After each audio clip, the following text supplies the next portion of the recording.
What's up, everyone? Angel am back again with a brand new episode of the Month of EVO series, where we take a look at one fighting game per day in the spirit of EVO. You know the drill. We are on day 6, almost a week in already. I think they say the 6. So yeah, day 6 started day 5, one of those two. We're taking a look at another fighting game, another 2D fighter. And honestly, I think that's going to be the kind of the whole month. It's just 2D fighters, but we'll see. Um, I'll see about that. But today we have another 2D fighter. It's a old Capcom game that's basically dead in the dirt. Has not had a sequel in quite a while. And if you've seen yesterday's video, well, you know what I'm talking about. Today we are looking at Darkstalkers.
Darkstalkers, or the Night Warriors, I think this is called, is a Capcom 2D fighting game.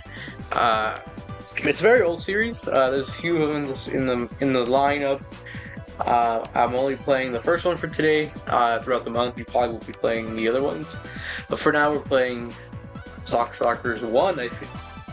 So what is this series? What is this game? Because honestly, before today, I knew very, very little about it.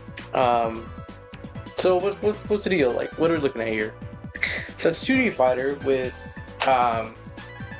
it's like, well, since it's an old series, it is in the 8-bit art style, or yeah. So I kind of like we were looking at yesterday with the Hyper Street Fighter 2. It's 8-bit. I don't remember when the last Darkstalkers game came out. Definitely before my time, I think. So it's quite old. Has not received a new game in quite some time. And it's a very small kind of game. It has like a 10 or 12 character roster. And a lot of iconic characters are in this game. So we have Morgan, which is quite infamously one of the pretty famous Capcom character, seen in the CVS2, seen in all of the Marvel vs. Capcom games, I'm pretty sure. I'm pretty sure she was in the Capcom Fighting Jam game as well. So she's been in a few spin-offs, and obviously in her own games. So this is the series where she originates from. Other popular characters like Felicia, who's appeared in a few games as well, a few spin-offs. We have, what's it called? Also Dimitri, which is from, if you guys watched last month's video on SVC Chaos, SNK actually chose Dimitri from the Darkstalkers instead of Morgan, which is pretty interesting. So when I was playing it, I was like, oh, that's the guy from SVC Chaos. But yeah, there's a few familiar faces in here. So we're gonna backtrack and not do gameplay first. As a story, it's pretty interesting. So out of like the well-known Capcom fighting games, we have like Final Fight, Street Fighter, Darkstalkers. This is the Versus series. And this one's kind of the most unique in my opinion because it's basically with sort of fictional characters. You can say Street Fighter has all fictional characters. But if these characters were real people, I think they wouldn't be that out of the ordinary. Here they're all like pretty cool. So they're all made up of like different types of monsters of the sorts. So we have Morgan, who's a how do I say it? you know the word. It'll show on the screen. That being kind of being. We have vampires. We have like Halloween characters. Like there's a mummy. There's a Frankenstein. There's a wolf. And a few different other characters. Like kind of like those beings in the same realm. So that's a pretty cool roster, you know. Like I feel like this game and like maybe KI have like the most unique rosters I've seen in a fighting game. Even like in anime fighters, you know, those games they have their characters from their animes. This one like has a pretty diverse set of characters you don't see in fighting games, I feel like, and also KI. But talking on Darkstalkers today, so yeah, and all the stages are really cool. I'd say they're like in different parts of, they're like kind of like match with the character. Just like out in one of the first matches I did, I was fighting like this Frankenstein guy, and we were fighting a laboratory. We fought this mummy. We were fighting like Egypt, like a kind of pyramid. So that was pretty cool. Very cool game theme genre, sort of. That's something I that was cool. But yeah, it's a bit, I guess. It's kind of like a cartoony. It has like a cartoony-ish type of gore, because like when characters like get damaged or when characters die, they kind of have like a, like, you know, like those over-exaggerated like deaths in cartoons and stuff. Kind of what that felt like. Like I literally saw Morgan like get cut in half almost, and then like reformed herself. That was pretty funny. And then when the Frankenstein guy died, he like his brain like came out and like his eyes were popping out. It's pretty funny. Not like an MK level gore, you know, where literally just blow people up and stuff, but yeah. Content-wise, it is from the same Capcom Fighting Collection. That's where all the Darkstalkers games are available to play, at least officially. So it only has the same 3 modes we had yesterday, which was arcade mode versus mode trading mode. Trading mode, same thing as the Hyper SF2, where you can just train. I think it's a new mode to the arcade, or new mode to that wasn't in the arcade probably. And arcade mode is the same thing as SF2, actually very similar to SF2. Because in SF2 you obviously choose a character and you go around the world fighting different fighters from all around the world. And that seems like the same thing here. You choose a character and then you go to different parts of the world fighting different beings. It's pretty interesting. Very similar to SF2.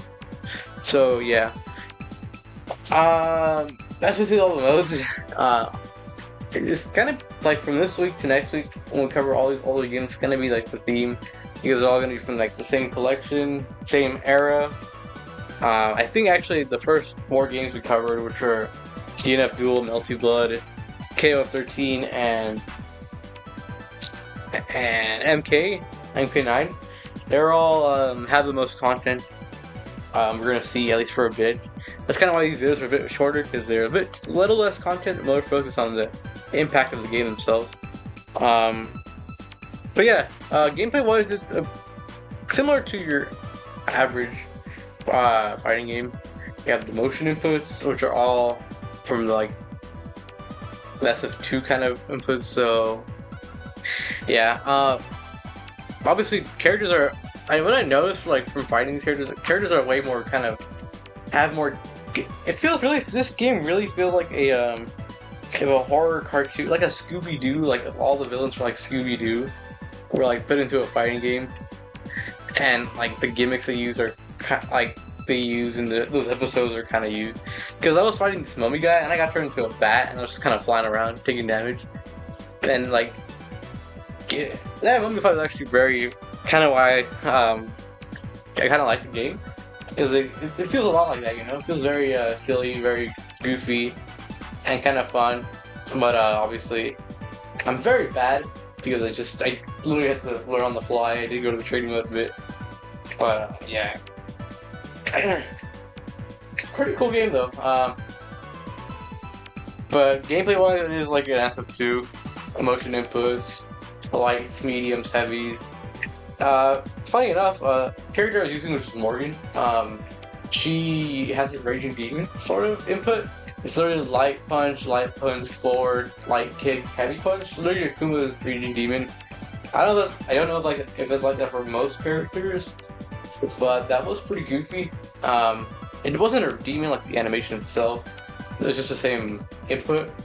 Which I never seen another fighting game have a raging demon input that wasn't a raging demon sort of. Like she just kind of command grabs you, and then she like kind of like slashes you around and then like blows you up. It sounded like a demon, but it really wasn't. I'll try to show a clip of it in training when I was doing. I didn't land any fight, obviously, but yeah. Now there is a super meter at the bottom, which from what I picked up, it slowly regens as you go. So like once it's filled, it's like a super. So you can do like basically like an either your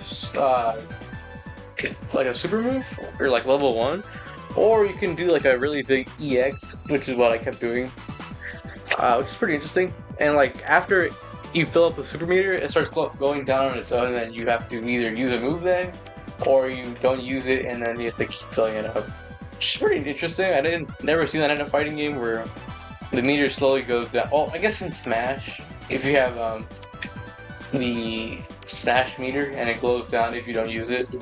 But yeah, if you don't use your meter, basically you have to keep filling it up, and then when it goes up, you have to use it, and when it goes, then it slowly starts to go down, and then you can't use it to fill it up once more. So that's interesting. But yeah, I'm pretty interested to see what they do forward, or at least not like in the future, because well, I don't know if they're gonna do another Darkstalkers game. But I'm talking about the other 4 Darkstalkers in this collection. I'm assuming this is the first game. I don't know, but I'm pretty sure it's the first game, because when I was like scrolling through the game options, they had them all lined up, and this is the first one, and then you go to the next one. So I'm assuming this is the first Darkstalkers. I hope it is, or else it's gonna be weird doing this video. Then tomorrow I do like the 3rd game, and then the next day I do like the 1st game. So I'm pretty sure this is the first one. Oh. But yeah, overall, Darkstalkers, very cool. I see why it's liked a lot. I see why people want a new game. I mean, I thought it was cool. Again, it just feels like a very kind of like a cartoonish, Scooby-Doo-like sort of game for some reason. That's for some reason the vibe I was getting. Like, oh my god, like Twitch like Scooby-Doo characters, just more brutal, I guess. I don't know. Overall, Darkstalkers 1, pretty cool. Pretty cool. Uh, when I first played it, it kind of reminded me a lot like the Street Fighter Alpha series in terms of coloring. Like the colors and like the art style remind me a lot like yeah, how they do it in the Alpha. So I'm assuming this was made around the Alpha era or before or after. I don't think it came out after SF3, uh, just based on the fact that it's still kind of 8-bit pixelated. But yeah. So tomorrow I'm gonna do probably SF1 or an alpha, and then the next day another Darkstalkers, and the next day an alpha or SF1. The next day back and forth, back and forth. Then we're gonna do the other Melting Blood and the other KOF, and I'll figure it out from there. Uh, I don't know. I'm honestly thinking I'm probably gonna do like I'll last another 2 weeks maybe, then I'll run out of fighting games. But hopefully it doesn't get there. But anyways, that's it for this one. If you guys enjoyed, tell me what you think about Darkstalkers, and I'll see you guys tomorrow. Bye.